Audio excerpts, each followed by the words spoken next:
आमच्या दाजी साहेबांची मान कोणत्या कारणामुळे झुकली? राजा हो, कोणत्या कारणास्तव अजून त्यांनी आमच्या डोळ्यास डोळा भिडवला नाही? राजा आम्हासनी क्षमा करावी, आम्हासनी माफी द्यावी. माफी? माफी कशाबद्दल?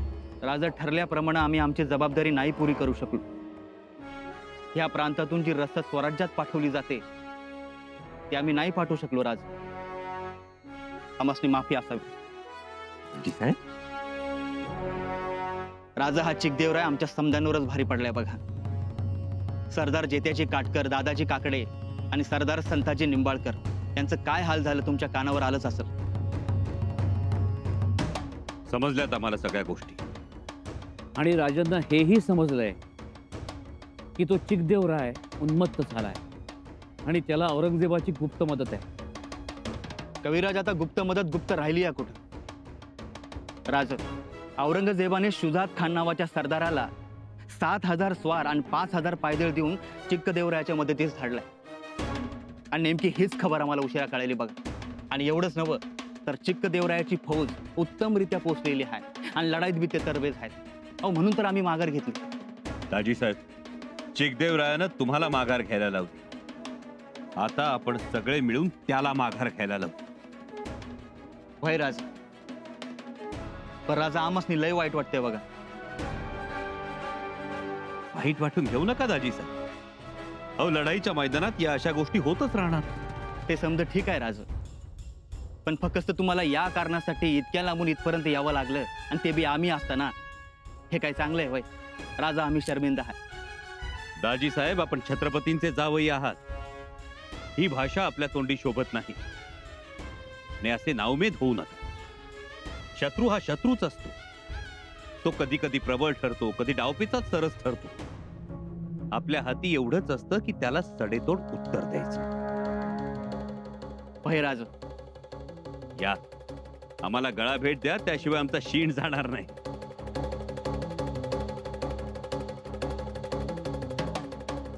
आता बरं वाटलं आम्हाला.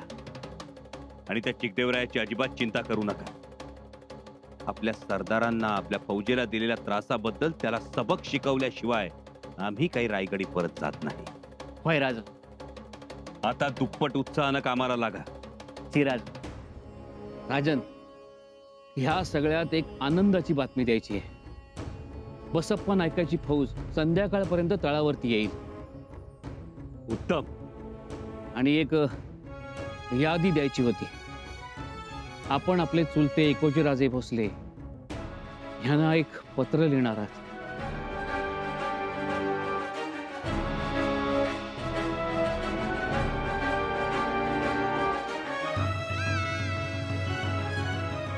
आमचे चुलते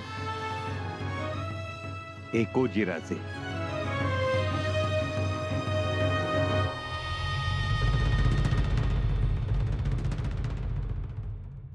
राजा बाण. ವಾ ವಾ ವಾ ನನ್ನ ಚಿನ್ನ ಬಿಲ್ಲು ಬಾಣ. ನನ್ನ ಚಿನ್ನ ಬಿಲ್ಲು ಬಾಣ. ರಾಜಾ ಚಿಕ್ಕದೇವ ಚಿನ್ನ ಬಿಲ್ಲು ಬಾಣ.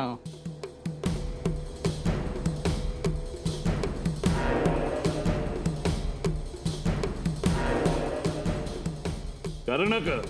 हो राजा, कर्णक बाण. उत्तम कर्णक शत्रूचा हृदयाचा वेध घेत.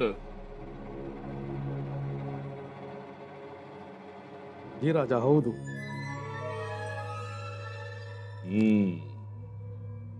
अर्धचंद्र.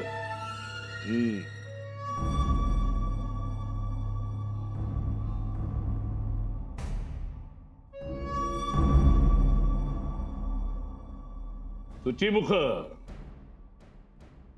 जी राजा, हौದು.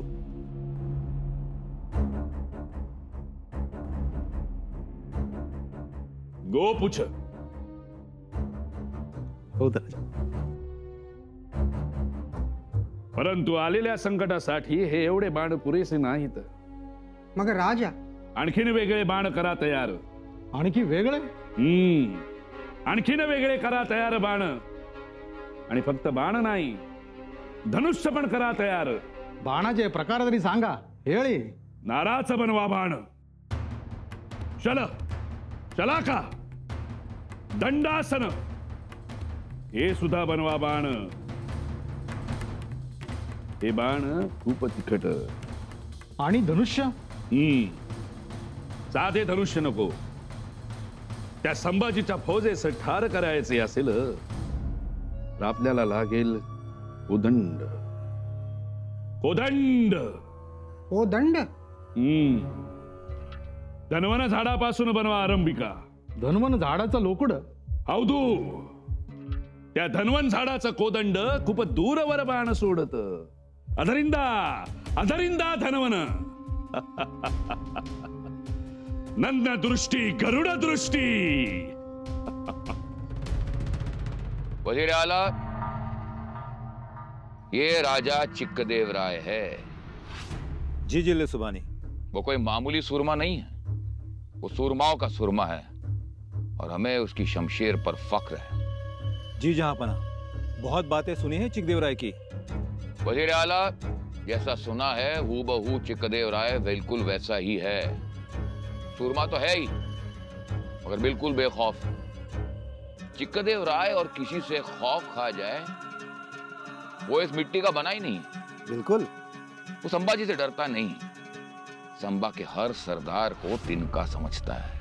वाह, कैसा सूरमा होगा ना ये, जिसके आगे बड़े से बड़े सूरमाओं की तरतीब चलती नहीं, जिसके आगे हर एक हिम्मतबाज की हर चाल कारगर नहीं होती.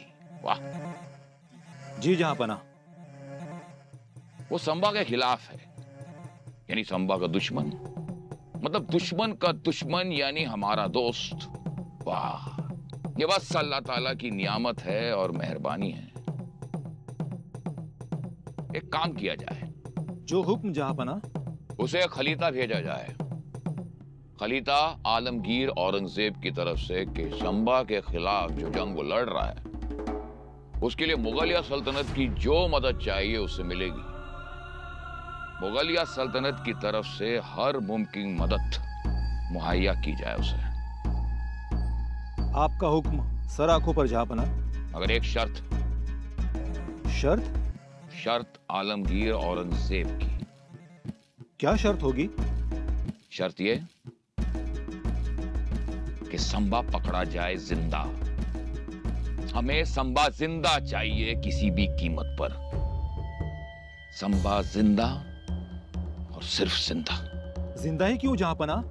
काफर को मार दिया तो अच्छा होगा. नहीं वजीर आला, हमें संभाजी जिंदा चाहिए. बहुत लंबे चौड़े हिसाब तय करने हैं उसके साथ. जिंदा पकड़ा जाएगा तो एक एक करके हर हिसाब चुकता करूंगा उसके साथ. तब तो मजा आएगा खेल में. महाराज, औरंगजेबाचा आणखी एक खलिता लवकरच चिकदेवरायकडे जाईल. त्यात त्यानं असं सांगितलंय की तुला हवं ती देतो, पण शंभूराजेंना जिवंत पकडून दे आम्हाला. राजन, त्या खलित्यामुळं तो चिकदेवराय अजूनच उन्मत्त आणि उर्मट होणार आहे. अहो तो तर हायच उर्मट. आणि आता तर त्याच्या क्रूरपणाचा कळस झालाय राज.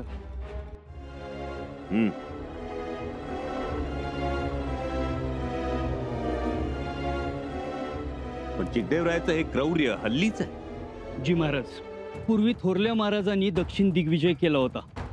तेव्हापासून यो मराठ्यांना लय घाबरून होता. त्यात आपले एकोजी राजे बंगळूरला होते, त्यामुळं त्यांचा म्हैसूरवर वचक होता. अहो तेच झालं ना. अहो एकोजी राजांनी आपली राजधानी तंजावरात काय हलवली, याला तर अख्खं रान मोकळं झालं आणि तो बेकाबू झाला. अहो त्यांनी एकेरीच्या, मधुरेच्या आणि रामनाडच्या राजाचा सुद्धा पराभव केला. आणि एवढंच नव्हं, मधुरेचा राजा चोखनाथाचा त्यानं विश्वासघातानं खून केला राजा. पण आम्हाला एक समजत नाही की एवढा मस्तवालपणा आला कुठून. मथुरेचा राजा, रामनाडचा राजा ठीक आहे, पण चैताजी काटकरांसारख्या आपल्या पराक्रमी सरदाराचंही या चिकदेवरायासमोर काही चालू नाही. राजा खरं तर आमची जेब रेटत नाही, पण खरं सांगतो, जेताजी रावांना लय हाल करून मारलं बघा.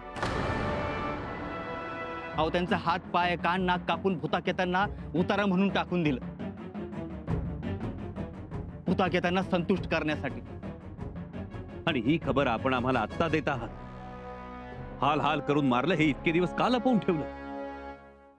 खरं तर राजा ही गोष्ट आमच्यापासून पण लपून ठेवण्यात आली होती. नाही म्हणजे ही खबर आम्हाला उशिराच कळली बघा. तो चिकदेव राय लय तरबेज आहे महाराज. त्यांनी दादाजी काकडेंचा गळा चिरून त्यांच्या रक्त भरल्या मस्तकाची मिरवणूक काढली. एवढंच नाही राज, तर एकोजी रावांचा प्रधान सरदार यशवंतरावाचं नाक कापलं या चिक्कदेवरायानं. ही हिंमत त्या चिकदेवरायाची. महाराज, त्यांनी आपली ताकद आता 10 पटीनं वाढवली आणि आपल्या सैन्याला शस्त्रविद्येत तरबेज केले. एवढंच नाही, हा चिकदेवराय स्वतःच अवतार आणि मराठ्यास दानव समजतो राज. जी महाराज, त्यांनी आपल्या दरबारातल्या पंडिताकडनं एक ग्रंथ लिहून घेतलाय, अप्रतिम वीर चरित्रम. अप्रतिम वीर चरित्रम. एखाद्या योद्ध्याची नाक कान कापून विटंबना करणारा अप्रतिम वीर चरित्रम.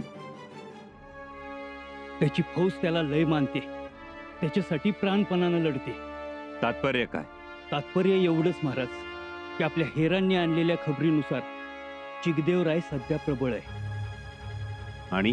आणि त्याच्या समोर जायचं असेल तर आपल्याला खूप विचारानं आणि अत्यंत योजनाबद्ध रीतीनं समोर जावं लागेल. अन्यथा आपला निभाव लागणं कठीण आहे. बहिर्जी काका, काय बोलताय तुम्ही? म्हणजे कविराज, खबर सांगणं हे बहिर्जी काकांचं काम आहे. राज, ही जंग मुश्किल आहे एवढं खरं.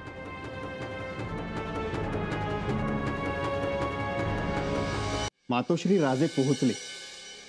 ठरल्या ठिकाणी अर्थात बाणावर येथे त्यांचा 10,000 फुरफुरता घोडा म्हैसूरची माती खुरानी उकरीत उभा आहे. उत्तम. पण एवढा लांबचा पल्ला राजेंनी गाठलाही. इतरांसाठी अशक्य असलेली गोष्ट राजांसाठी अवघड नाही. आणि हरजी दादासाहेब त्यांची भेट झाली का? जी राणीसाहेब, राजांचा निरोप पोहोचताच सरदार हरजीराजे तातडीने राजांना भेटायला गेले आणि ते सुद्धा फौजबंद होऊन. छान. म्हणजे आपली चिंता मिटली. हो, आता आपली चिंता मिटली आणि त्या चिकदेवराय राजाची चिंता सुरू झाली.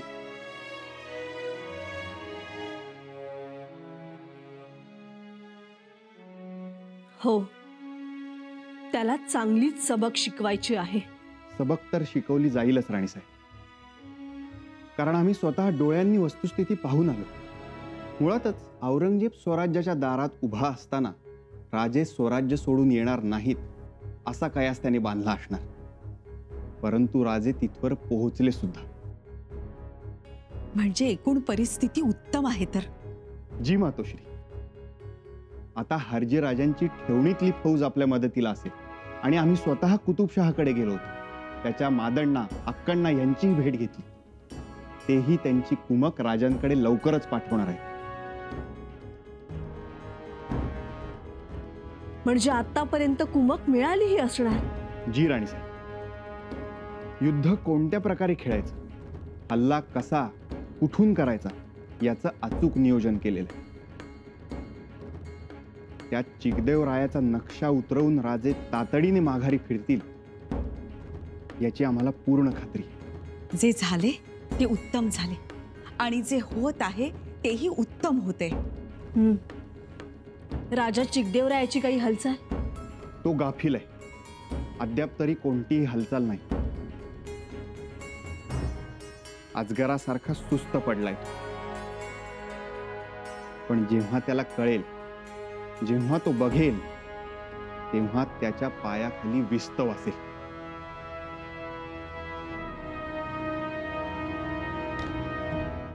राजा राजा राजा महाराजा, येनो संभाजी राजा बंदीदार आला. आला का निघाला? निघाला असेल. निघून आला. कुठवर? बेळगाव की शिवमोगा? बाणावरला उभा आहे. पत्रकार, मी व येणू मात्र तात्री काय बोलतोस तू? क्षमा इराबिकू राजा, कसली क्षमा? संभाजी येऊन उभं राहतं बारावरला, तरी वार्ता नाही. प्रकार राजा, दुसरा कोणीतरी असेल बघ. नीट बघितलं, संभाजीच तो.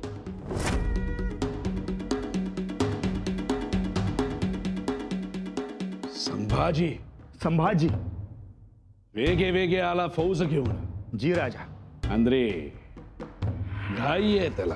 राजा, आता काय करूयात? लढाई करायची आणि हरवायचं त्याला. संभाजीला हरजीरावांची फौज मिळाली एकोजी राजा मिळाला नाही. मिळेल. संभाजी आपली ताकद वाढवेल, पण नन्ना हेसरू चिकदेव म्हणतात मला. नन्न दृष्टी गरुड दृष्टी. नन्न चिन्ह बिल्लुबाणा. त्या धन्वन झाडाच्या लाकडाचं कोदंड तयार झालं की ती वार्ता वेगाने कळवा मला. मग मी बघतं त्या संभाजीचं काय करायचं.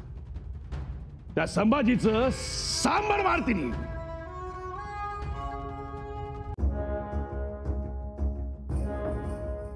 चिकदेवरायाला शह देणं अत्यंत गरजेचं आहे. राजन, आपल्याला लढाईचं नियोजन करायला हवं. कविराज, नियोजन तर करावंच लागेल, पण राजा आलं ही खबर कळताच चिक्कदेवरा अर्धा घाबरून जाईल आणि 4-5 दिवसात शरण येतो का नाही बघा. नाही दाजी साहेब, जो आपल्या सरदारांचे नाक कान कापतो तो एवढ्या सहजासहजी 4-5 दिवसात शरण येईल असं वाटत नाही.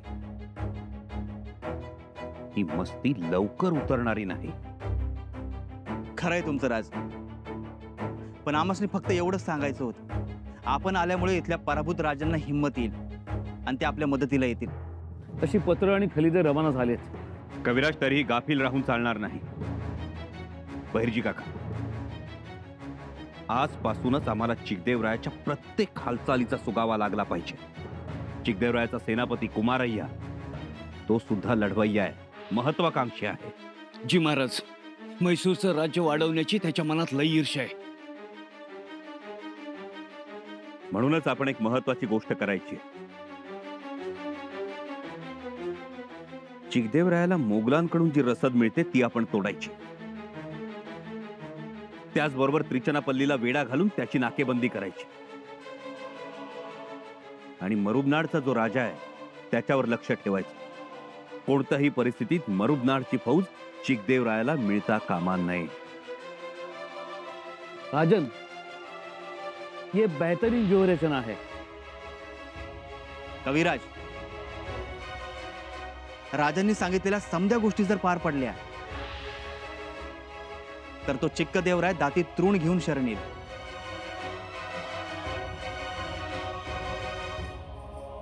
चिकदेवरायानं आपल्या वकिलाला अपमानित करून निरोप पाठवलाय. धैर्य म्याडब्याड री आदर्श शिक्षे निमगे. हिम्मत कराल तर शिक्षा करू. आता आम्ही हिम्मत केलीये.